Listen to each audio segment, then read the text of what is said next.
Guys, so I am just cleaning up stuff from my morning clients. Let me make sure I get you all on here straight. I hope everybody's doing all right. I am going to be sharing with you today a little foam roller work. Foam roller is one of my favorite tools. I think that's okay. Hi, welcome. Thanks so much for joining me. So if you do not have a foam roller right now, you can always use one, like all my toys. You can always get one and use it down the road, okay? So this will be up on my Facebook.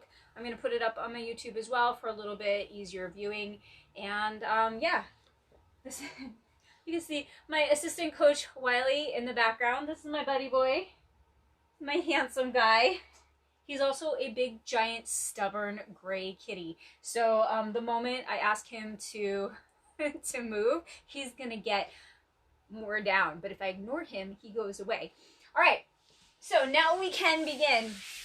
This is the type of foam roller that I tend to use the most. A little bit about different types.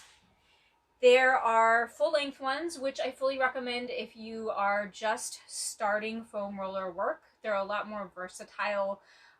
They should be about the length from the back of your head down to the bottom of your bum, so that from your skull to your hips fits fully on if you're laying on them lengthwise, which is what I really like about them. It's the first kind of foam roller work that I ever learned was on a full-length one.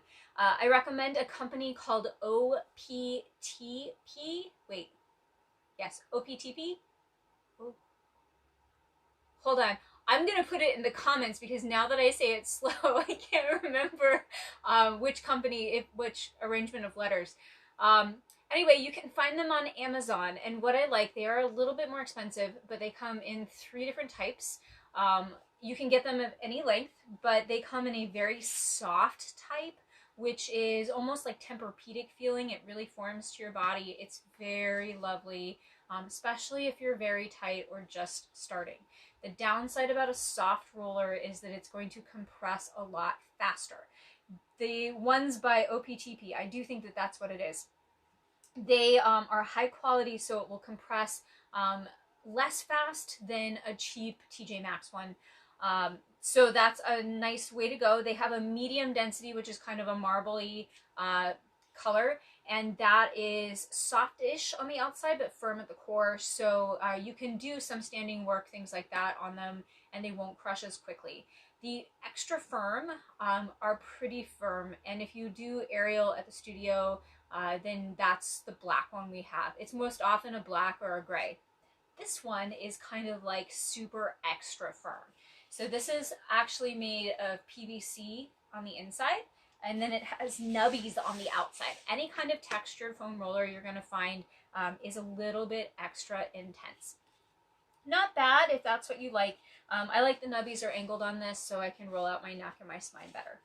All right, so that's a little bit about foam rolling. I will take some questions at the end when we're done, but we're not going to be doing really any lengthwise on this because this is a shorter one.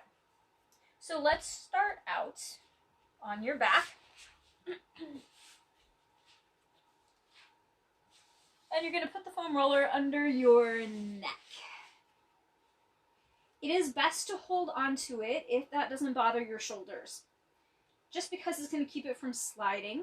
And you're going to slowly turn your head side to side. So a few things about working with foam roller. You always want to move slowly and give consistent pressure into the roller as you work. A lot of people will do a quick foam roll and they just cover their whole body in 3 minutes or less. Excuse me while I yell at my cat. Wiley, no. Buddy, thank you. So they'll do like a whole body foam roll in 5 minutes. And while that feels good, it's not necessarily the most productive you can get. I highly recommend picking a couple of places and just working slowly through them because it's going to leave you with a much longer lasting result. Okay, you can stay over on one side. Draw little circles with your face, staying on that side. Take a moment and notice which direction you are circling, because the moment we don't, we kind of get a little tricky when we transition.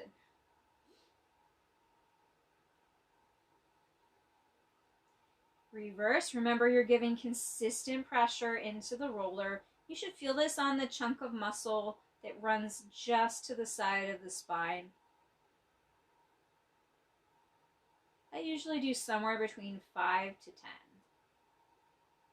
Okay, you're going to swivel your head to the other side. I'm not going to be quite as loud. So you go over here, you draw some circles one way. That consistent pressure into the roller will get you a lot. A quick note about the arms: if your fingers start to tingle, then just bring them down by your sides, okay? And reverse.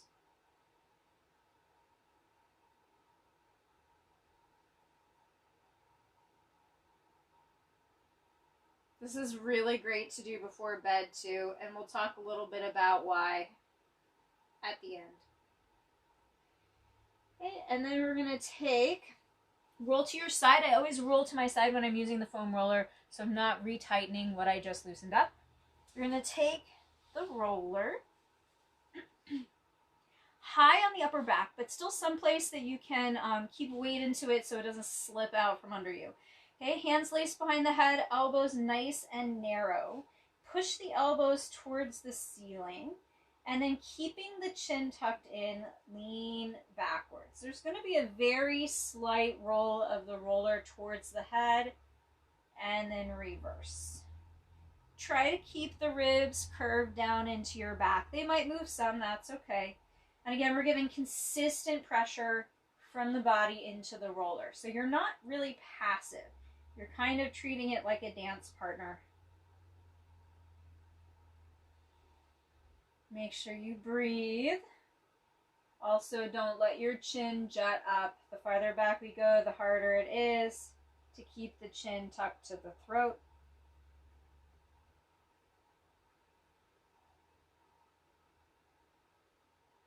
All right. Okay, I'm going to take my elbows wide now. It's like the one time they're allowed to go wide.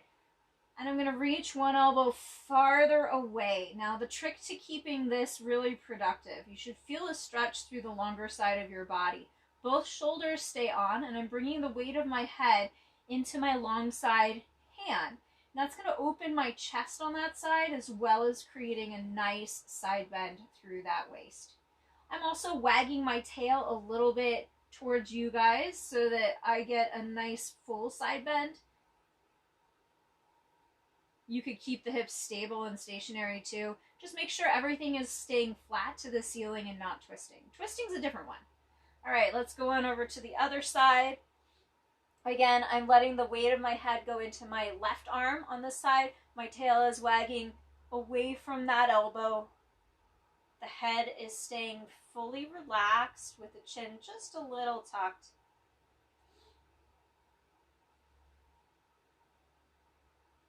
I think it's really hard to give ourselves permission to relax. I am hoping that everything being the way it is right now is helping people with that. It seems about 50-50. It could either help or really just ramp up the anxiety over trying to relax. All right, come back to center. Elbows narrow again. Why? Because it gets the shoulder blades to flatten on the back. You want to target the back muscles, not as much the shoulder muscles. All right, the feet are flat. I'm going to curl my head up a little bit and very slowly start to roll down the back of my ribs. Make sure that you stay on the back of the rib cage and not go past those bottom ribs.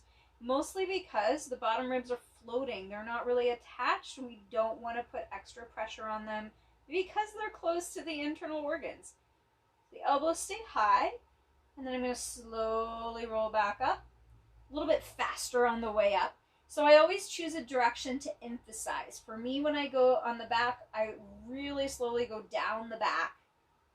It helps with posture. It gives you a little extra. You could curl your chest or your hips higher or lower. Just make sure that your head and neck aren't really doing anything here. and then roll back up. I'm going to go one more time. I really love the feeling of the roller just taking all of my back muscles and dragging them down. This is a great one if you've been sitting at a computer a lot. And roll back up. Now we're going to stay up at the shoulder blades. I'm going to take the elbows wide. It's, again, the only time I'm allowed to do that. Except my hips are staying up now. And I'm going to pretend like I am scratching an itch between my shoulder blades. Or like I'm a dog. If you've ever seen a dog on their back, kind of wagging all their feet in the air. You can change the height of this. You could be anywhere on the rib cage, but I find the upper back the most productive. It's almost like all those muscles are getting smeared around until they give up. All right, we're going to put the hips down. Come on up to sitting. Everything should feel nice and loose. All right, so we did the nice ones first. Sorry, guys, because the next ones are a little bit more intense, but equally worth your time. These are the two that I would say you should do every day, the ones we're about to do, except nobody ever listens to me when I say that. I promise they will feel more comfortable. You know me, I like to let people know when something's about to be really awful. They do get much, much better very quickly if you do them often. But if you don't, they will continue to feel horrible. So I am going to go into an elbow plank with the roller somewhere on my thighs. I am only rolling the thigh part of my leg. I don't want to go over my kneecap. You can go up to the hip joint. It's not really going to matter. There are some rolls that you will do, not today, but they get into the hip area. So the hip joint is less of an issue. It's more of the knee. You just don't want to roll over the knee. Okay, so I'm going to put my thighs on my roller. And I'm going to choose if I want them turned in a particular direction. Doesn't matter. Keep the rib cage lifted up and the elbows supporting. Very slowly start to move the roller down the thighs. So the direction I generally pick to emphasize here is from the hip to the knee. Again, the slower you go, the more effective this is, but a lot of people start to freak out. So it's just pressure, guys. It's just pressure. You can breathe through it. Once I get really, not just sort of, above my kneecaps, I'm going to roll back up with a little bit more flow. And that just helps the circulation. I can probably keep my elbows about in the same place and keep the core active. I'm going to do that again. Remember too, even if this is intense, you are trying to relax the muscles that are consistently pressing into the roller so that you're not creating tension around the stretch that you are doing. And back up. The tempo for this is up to you. You can change what you feel by turning out with the legs like a ballerina. The heels aim in, the toes turn out. You can slowly roll there. That'll get you inner quads and some of your adductors, inner thigh muscles. Sometimes I get really tight there when I've been walking. You could also turn the toes in, heels out. That'll get some of the outer quads. That's a little bit tough with straight legs. So I'm going to give you another option. Some people like this better. Keep the core engaged. Bring the knees so that they are bent. You could just straight on roll. I actually prefer feet apart, knees together, getting my outer quads this way. You could do half and half. Feet windshield wiper to one side, so I'm getting one set of outer quads and one set of inner quads. And you could try it the other way. Part of me is super curious about how many people turned the video off when we got to quads. Alright, come on down. That's the most I will torture you with quads. You can sit back and do a little child's pose stretch. You may or may not be able to see assistant coach Nora, who is our other kitty. She likes to come in and chew all my power cords. Super awesome. She ate a pair of headphones recently. All right, so this is the other icky one. It is called your IT band. We're actually rolling a little bit more of the outer quads. So you can see this little line here. That's what I am targeting. Yes, you have an IT band, but I think that it gets blamed a lot for what you're rolling when you're actually rolling the outer quads, because that is where my outer quads end. You can actually find your outer quads. You can poke into the side of your thigh and trace it up. That's a whole nother discussion though. I'm really into experiential anatomy where you can touch what you're working with. So I am going to come down with the roller below my hip. So this is one where you don't want the roller to go over the hip joint. The sticky outy part of your hip, it's actually at the top of your thigh. It's not really designed to be rolled on. Okay, so I'm going to prop up on my bottom elbow. My top leg is crossed over to support me. I can lean back or forward depending on what feels better for you. It's going to really change. Everybody is different here. No matter what I suggest, it's never the right one. So pick what feels good for you. And you're slowly going to roll from the end of the hip until you're just above the knee. Again, consistent pressure of that leg down. Don't roll over your knee joint. And then a faster movement to come back up. Okay, a couple ways that you can change this as you keep going. You can stack your legs, that's more intense. You could unstack your legs and be up on your hand. You could be up on your hand and have your legs stacked. So that's from easiest to most intense. Ooh. Nice deep breaths. A little bit faster to go back up to the hip. Give it one more go if you're still with me. Sometimes I'll distract myself like I'm a mermaid. I'm waving my tail. It actually gets what we call cross fiber friction. And I get to the top of my leg faster. All right, other side.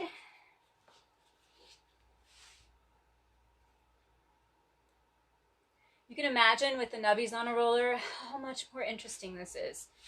Any kind of texture. There's the gridded ones too.